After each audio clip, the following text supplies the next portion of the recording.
પૂર્વ સાંસદ હરિભાઈ પટેલના નિવેદન પર મનીષ દોશીએ પલટવાર કર્યો। કોંગ્રેસ પ્રવક્તાએ પૂર્વ સાંસદના જ્ઞાનને અજ્ઞાન ગણાવ્યું। જવાહરલાલ નહેરુ શું હતા તેનું સર્ટિફિકેટ તમે ન આપો। નહેરુજીએ જેલમાં રહી આઝાદી અને ભારત નિર્માણ માટે કામ કર્યું છે।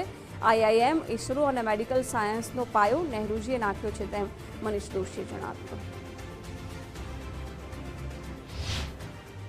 વાંચનનો તો અભિપ્રાય ન લઈ શકું, કારણ કે એમના શિક્ષણ વિશે મેં કોઈ દી ટિપ્પણી નથી કરી, પણ એમના જ્ઞાન વારંવાર જાહેર સભામાં અજ્ઞાન તરીકે પ્રદર્શિત થાય છે।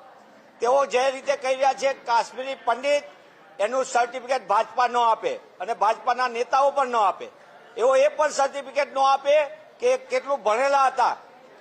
વિશ્વવિખ્યાત એમની કામગીરી આજે પણ વિશ્વ પંડિત જવાહરલાલ નહેરુને એટલા માટે યાદ કરે છે, Indian institute of management, Indian institute of science, Indian institute of technology, national institute of design, DRDO, ISRO સહિતના અનેક, all India institute of medical science, આવા અનેક પ્રકલ્પો સાથે દેશને ભવિષ્યની જરૂરિયાત પછી માનવ સંસાધન માટેની, ટેકનોક્રેટની, મેનેજમેન્ટ એક્સપર્ટની, સાયન્ટિસ્ટોની, એનો પણ જો કોઈ નીમ પાયો નાખીને શરૂઆત કરી તો પંડિત જવાહરલાલ નહેરુએ કરી।